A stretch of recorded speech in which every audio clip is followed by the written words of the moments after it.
महेश वर्मा, आपको ही चर्चा में लाऊंगा। संजय गुप्ता आपके पास आता हूं उनके बाद। अ, महेश जी, क्या आपको लगता है जो आज कई क्वार्टर में से बात निकल कर आ रही है, बीजेपी की तरफ से प्रमुखता से बात कही जा रही है और बीजेपी के सहयोगी भी इस बात को जोर दे रहे हैं कि मराठी प्रेम बहुत अच्छा है, राज्य में मराठी प्रेम, मराठी भाषा को लेकर गर्व और सम्मान रखना बहुत अच्छा है, लेकिन ऐसा क्यों होता है कि ऐसे जुड़े नारे, ऐसी जुड़ी बातें, ऐसे जुड़े विवाद अक्सर चुनाव की पूर्व संध्या पर बहुत ज्यादा तेजी से सामने आते दिखाई पड़ते हैं। क्या सत्ता के लिए मराठी दांव चला जा रहा है महेश जी? इसे कहते हैं पॉलिटिकल फ्रॉड। पब्लिक के साथ एक राजनीतिक फरेब जो है, इससे अप्रोप्रिएट वर्ड कुछ हो नहीं सकता है इस मामले में। मैं समझने की कोशिश कर रहा हूं कि आप बीएमसी में अभी हाल में ही जिस प्रकार से आपके ही चैनल पे एक कांग्रेस के प्रवक्ता आए और उन्होंने कहा कि साहब बीएमसी के अंडर पे लगभग 200 उर्दू स्कूल। सवाल यह है कि शिवसेना और मनसे इन्होंने कभी कोशिश करी कि भाई इन उर्दू स्कूलों को बंद कर दिया जाए? 250 से ज्यादा हिंदी स्कूल, उसके फंड जाते हैं, उसके लिए पैसे दिए जाते हैं, उसके लिए टीचर हैं, उसको पढ़ाया जाता है। ऐसे कम से कम 700-800 स्कूलें हैं जो डिफरेंट डिफरेंट लैंग्वेजेस के हैं।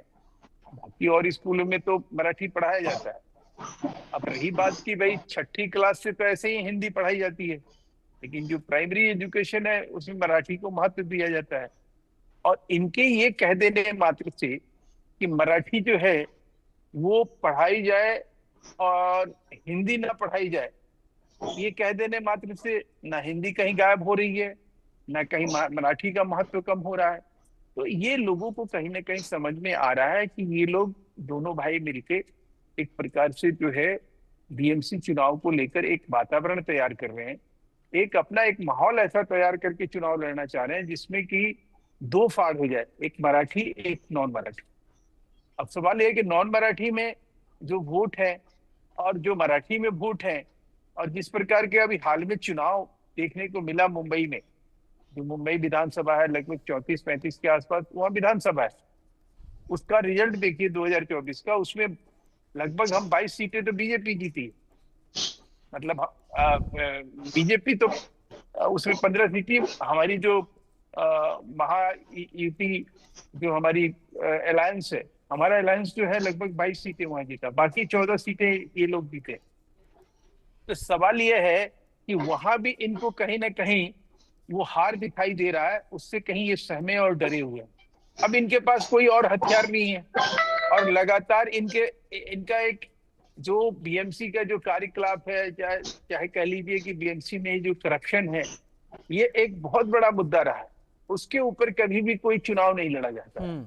जो लोगों को जिन चीजों पे लड़ना चाहिए, जिन चीजों की वजह से कहीं बीएमसी बदनाम है, उन बदनामी से बाहर निकालने का कोई बात अपना सुप्रिया सूले जी नहीं कर रही है।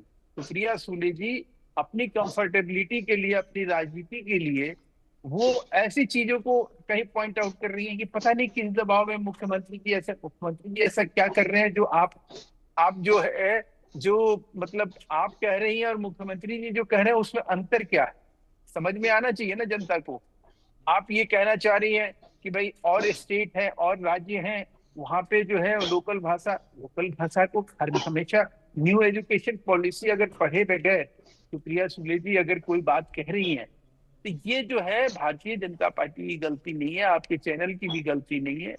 देश का एक नेता अगर उसको पढ़ना और समझना जाए तो प्राइमरी जो एजुकेशन है उसमें न्यू एजुकेशन पॉलिसी में सर्वथा ये उसमें प्रोविजन है, ये प्रावधान है कि आप जो है लोकल भाषा में ही उसकी पढ़ाई कराएंगे। तो अब ऐसे में और एक मुख्यमंत्री रहते हुए उद्धव जी ने जो फैसला लिया और उस फैसले पे कैबिनेट ने मोहर लगाया, क्या उसको हम बदल दें? क्या उसको जो है उसको नहीं मानना चाहिए? एक सरकार कोई आए वो पहले के कैबिनेट के फैसले को बदलते रहे, सरकार यही काम करती रहे अपनी राजनीतिक सहूलियत की वजह से, जनता गई भाड़ में। तो मेरा ये कहना है कि जो कुछ भी आप करिए, लेकिन वो काम करिए जिससे कि बीएमसी की जो चैलेंजेस हैं, जो चुनौती है, जो वहां पे जैसे बाढ़ के बारिश की वजह से जिस प्रकार से अस्त व्यस्त लाइफ हो जाती है, दिल्ली वो मुंबई जो है वो भारत की एक फाइनेंशियल कैपिटल है। वहां जिस तरह के आबादी का मतलब जिस तरह से आबादी बढ़ी और जिस तरह से इंफ्रास्ट्रक्चर की जो है वहां कमी महसूस हो रही है, वो चैलेंजेस के बारे में, उसके बारे में हमें सबसे पहले सोचना चाहिए कि किस तरह से ट्रैफिक स्मूथ हो, किस प्रकार से वहाँ जो स्वास्थ्य और शिक्षा और अन्य सुविधा जो है, जो सैनिटेशन का सुविधा है, या कह लीजिए कि वहाँ एक प्रकार से रह रहे के कई बार जो है मैं सुनता रहता हूँ या न्यूज में हम पढ़ते रहते हैं कि कई बार तूफान जो है, कोस्टल एरिया है तो कई बार तूफान से भी कई चीजें प्रभावित होती हैं। ठीक है, इन सब चीजों के बारे में हम कभी बात नहीं करेंगे। ठीक है। बात करेंगे उससे जो कि आपको राजनीति जो है ना बवंडर खड़ा करने में, आप नहीं, बवंडर की अब बात कर रहे हैं। जनता तक पहुंचने का महेश जी एक तरीका होता है, और वो तरीका हर राजनीतिक दल अपने हिसाब से, अपनी बेहतरी के हिसाब से जो सर्वश्रेष्ठ होता है उसको चुनता है। लेकिन उसी को मुद्दा डिकोड किया ना मुद्दा जो मैंने सामने राजीव आ जी, रहा है, मैं उसी उसी को पर आ रहा हूं नहीं, मैं। हम डिकोड, हमारी हमारी ड्यूटी है कि अगर कोई आदमी इस तरह से तरीका जो चुनता है, उस तरीके जो उसका तरीका अख्तियार किया हुआ, उसका डिकोडिंग करना, उसका पर्दाफाश करना, उसको ठीक है, लेकर कहीं ठीक है, पब्लिक में बताना, यही हमारी ड्यूटी है। ठीक है। ये आपने आप अपनी सवाल और भी रखूंगा, उस पर आप इसको सामने रखते जाइएगा। मेरे साथ इस वक्त अनीस अहमद भी जुड़ गए हैं, मेरे साथ कांग्रेस के पूर्व मंत्री हैं, वो भी मेरे साथ जुड़ गए हैं, और मेरे साथ सीमा मलिक एनसीपी शरद पवार से भी प्रवक्ता मेरे साथ जुड़ गई हैं। सीमा जी, बहुत स्वागत है आपका।